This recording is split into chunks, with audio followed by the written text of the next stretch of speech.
So the Shaw Classic has been growing every single year. And now the biggest milestone in probably Shaw Classic history, they will be announcing the strongest man on earth. That was given by Paul Ull. French. Paul Ull, yeah. He recently had a podcast or an interview with Brian Shaw, and they had like a 40-minute conversation on it. Like 40 minutes, and it just goes very quick. Yeah. And it gives you a very good insight into what like early 2000s strongman really was like. I actually don't know much about the guy and didn't heard because he got involved in Strongman pretty early. Very early in the 80s. So Yeah. he was at the time 1987 when World's Strongest Man wasn't even World's Strongest Man. It went to Pure Strength for 1 year. So he actually got to meet John Paul Sigmarsson that year, he was saying in the video. Again, this is all in the video. One thing he did talk about was about Fortissimus. Yeah. So for those who don't know, Paul Ull was one of the leading guys behind Fortissimus. Yeah, and it was...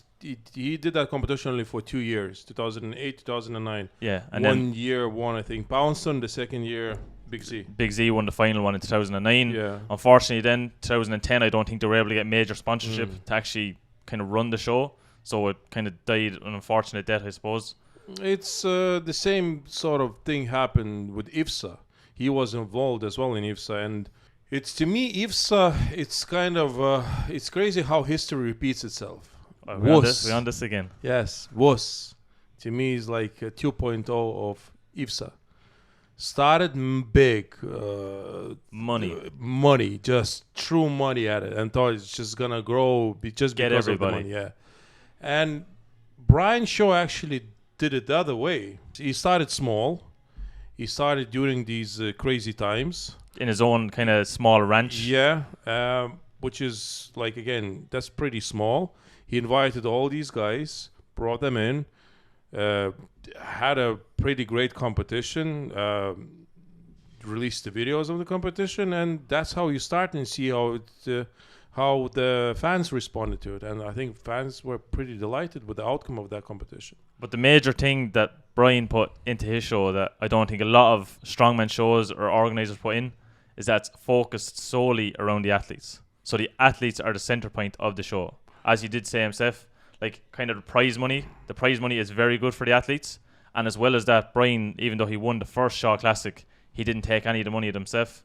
He put it all back in for the other athletes. Yeah, but like World's Strongest Man do pretty good job as well promoting the athletes, and all other shows like small shows. I think Rogue does a good job as Rogue well. Invitational does very well. Yeah, like Arnold Classic is pretty good at it, and they did these Rogue Record Breakers. Yeah, Rogue Record Breakers, and they did these on their YouTube channel. They released all these small clips of winner circles and all that stuff. So they kind of did a great job when it comes to promoting Strongman. But it's crazy now that Brian is taking that sort of strongest man on earth instead of world's strongest man. Yeah. So See, this was the thing that like Fortissimus, like Paul Ull was saying. So for like people who don't know, kind of a quick thing that you always had like world's strongest man since 1977. Then in the early 2000s, IFSA came along. It split up the strongman world. Kind of, it was either you were with World's Strongest Man or you were with IFSA. You kind of had to sign a contract if one competed in the other. They weren't allowed to cross over. I spoke about it to Colin Bryce, and I think probably you can find the videos Probably on somewhere, YouTube. yeah. Colin is talking about it, and Colin knew that there's a lot of money coming into the IFSA, and he knew that it's not gonna last. Like that's what his gut feeling, and he was dead right, because it didn't last that long. I think at the end of it, they ran out of money. I think they tried to sell the IFSA to some to some big companies, broadcasting companies, and nobody was interested, and he just pulled the plug on it. Like, so if an athlete was competing in the likes of IFSA or was competing in World's Strongest Man, you're not always going to get the strongest athletes competing against each other. If they were at their own contracts, they weren't allowed to compete. Big Z wasn't allowed to compete in 2008 World's Strongest Man competition, but Derek was allowed to compete. Yeah. So I don't know what was the dynamics there, because Derek was part of IFSA too. He competed in that organization. So I don't know how did that, just because I think that in 2008 the competition was held in America. Maybe that's why they give him a pass. Yeah. Because the following year Big Z came back and he bet Marius, and Marius Brzezinski, that was his last World's Strongest Man competition. That was the end of it, yeah. Yeah, he saw the rise of Brian Shaw. he knew that Big Z is still like getting better and better and better, and I think he's so smart, and he just ended his career at the proper perfect time. time. The idea of Fortissimus was that you were an individual. You weren't affiliated with either side of Strongman. Yeah. So the idea was that if someone competed in Fortissimus, you were able to compete in your usual, say, you were able to compete in your usual Strongman leagues or whatever you want to call it on your contracts. Paul Ull, as well as like other members of it, decided who competed in Fortissimus. So they wanted to have the strongest athletes. So I think it was 15 athletes were picked, but it was 15 hand-picked athletes. A lot of athletes will have a lot of power in their hands, because I don't think that Rogue is going away when it comes to strongman. I don't think that Arnold is going away. I don't think that World's Strongest Man is not going away for sure. It's a benchmark in strongman. Yeah, and then Giants Live as well, you have to bring into conversation too. So will they try to withhold some athletes by entering these competitions? I wonder. Will it be a bit of drama? Yes, going on, because you have to kind of, like, when it comes to World's Strongest Man, for example, Brian Shaw always focused on World's Strongest Man, right? So because he wanted Mr. World's Strongest Man. Yes, so he wanted to become the all-time great, and he actually probably peaked like only twice a year. But now, what are you going to do with Arnold Classic? What are you going to do with the World's Strongest Man, Rogue Invitational, Shaw Classic? It's very hard to peak for all these competitions. So I wonder, will you be able to get the best athletes in all of these competitions now? Plus, like I said, Giants Live, he has like 4 or 5 shows as well in between these competitions. Well, we've seen this already this year with Tom Stolman. You've seen yourself with Tom Stolman and Arnold this year. Like, you've seen, like, everybody's seen that, like, he wasn't in his greatest shape, but the World's Strongest Man was only a month away at that stage. And he did look like someone that was a month away from possibly peaking. Yeah. So in that kind of case, do you kind of bypass Arnold and go for the World's Strongest Man, or likewise you might bypass World's Strongest Man and go for Arnold? Yeah, but what does it mean? That means again that Arnold becomes a bit like, it's like a show, but it's not a big deal though. Before, and I won. They were saying, like, some fans were classing it as the guy who wins Arnold Classic is actually the strongest man on the planet. I was just about to say it. Like, is it fair to say now, at the moment, you could say, like, in history going back, Arnold, like the Arnolds, was always seen as the heaviest event. I think even now people still classify it as the heaviest competition, because, like, you're talking like 500 kilo frame carries. Like, you're talking, elephant bar deadlifts, talking about big numbers. So, like, if Arnold's is the heaviest competition and World's Strongest Man classifies as the strongest man in the world, and now Brian Shaw says you're the strongest man probably Brian on Shaw's Earth. argument is this. Is like he's talking about having like 8 events over 2 days? Like, I don't know, maybe 8 to 10 events? I don't know, whatever. I think it's 8 events. 8 events, right?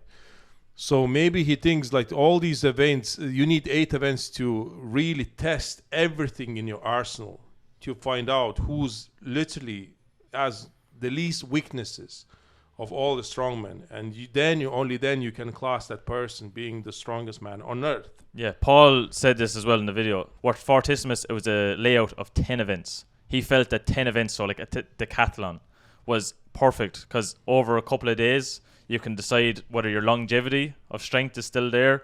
Basically, if one event that doesn't favor you, doesn't let you down, say like Mateusz with the deadlift, Trey Mitchell with his grip. So, like, if one event is there that's going to be your Achilles, it's not going to ruin the competition for you. So you could technically still be the strongest man on earth, but if one event drops you a load of points, when you put it that way, it kind of makes sense, doesn't it? But it gives you an idea. Like, it gives you a chance to gain these points back.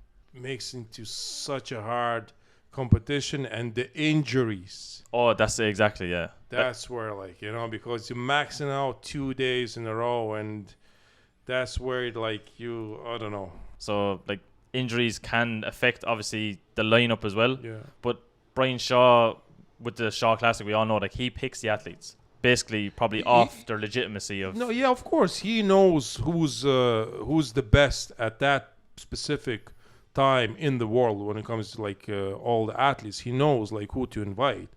and he would never invite someone who's not deserving to be there. I think he was thinking about that strongest man on earth title for even before he started probably Shaw Classic, and I actually spoke to him on the bus on the way back from I think 2016 Arnold Classic when we're coming back from just all these stories, and I hear these stories. I think it's brilliant. It's just like, oh yeah, we were on a bus. Yeah, like, just two strong men on a bus. So he was actually talking about like when he will get to like end of his career, organizing the competition and really focusing on athletes, as in like that they're gonna make most of the money.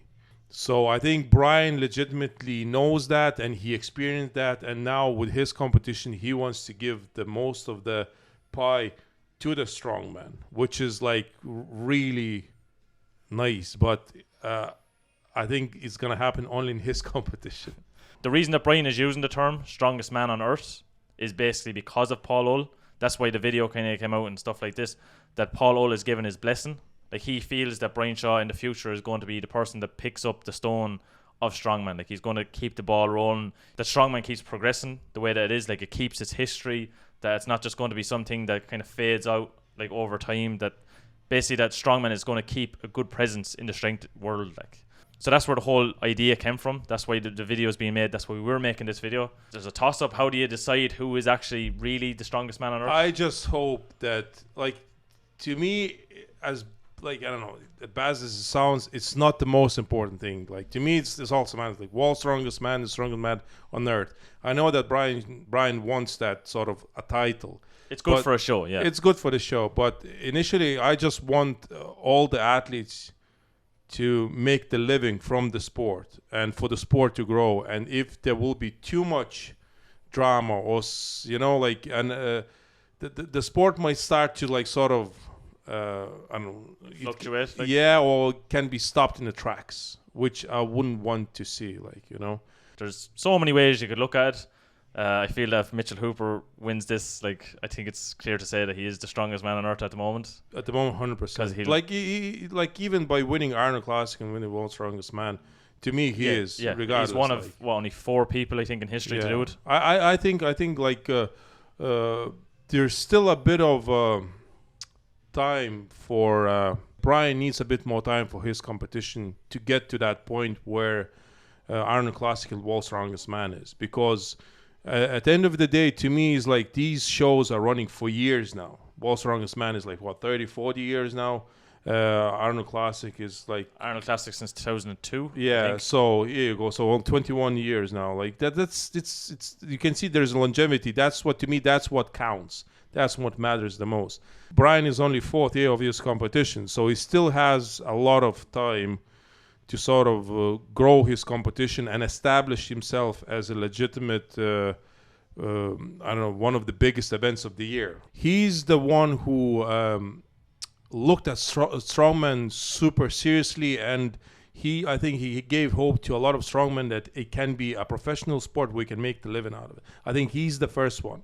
Like, it wasn't Big Z. Big Z wasn't taking it that serious. He's just so strong. He was just so good at winning. Yeah, he's just so good at winning. But Brian, with recovery, nobody thought about recovery. Like, a lot of guys after the competition, they went out and they had a good time, you know, and nobody thought about like, the backside of it. Like, yeah, like, you know, taking it seriously. When you're like an athlete, you need to look into the future, and like, you know, you're not supposed to be doing certain things, you know. So, and Brian, who's the one like starting doing all the dynamic stretching, and we were all watching, it's like, what's going on? Why he's not just going over and picking up yoke and running with it? Like, why does he need to do all that? Why is he warming up? Massages, all that. It's like everyone was looking like after himself. Yeah, I was like, what are you doing, bro? It's not. It's like, we strongmen, we don't do that. Like, you know, we men, we cavemen, we just go and pick up, lift stuff. it up and drop it. And just move with it. So if he will take his competition that seriously, he will succeed 100%. But like I said it before, I think he still needs good few years to prove it and establish himself and his competition as the one to sort of enter and win and be classed as the strongest man on earth. I think that's a very good take on where Brian Shaw is going with the Shaw Classic. I think it's a very good milestone, like I was saying earlier on in the video, for Brian Shaw and the Shaw Classic to say that you can announce the strongest man on earth. Yeah. That's our take on the video anyway. Let us know what you think. Do you think that the person that does win the Shaw Classic should be announced as the strongest man on earth? Do you think it's a bit over the top? Do you think it's not deserved? Let us know in the comment section down below. Like always, if you made it this far in the video, make sure to press the like button. Make sure to subscribe. Subscribers and grown. Back again after our little hiatus. So it's good to see that people are still watching the video. And make sure to press the bell icon if you haven't already. It'll keep you up to date with everything that's Lalas Brothers. But until then, we'll see you in the next video. See you later, guys.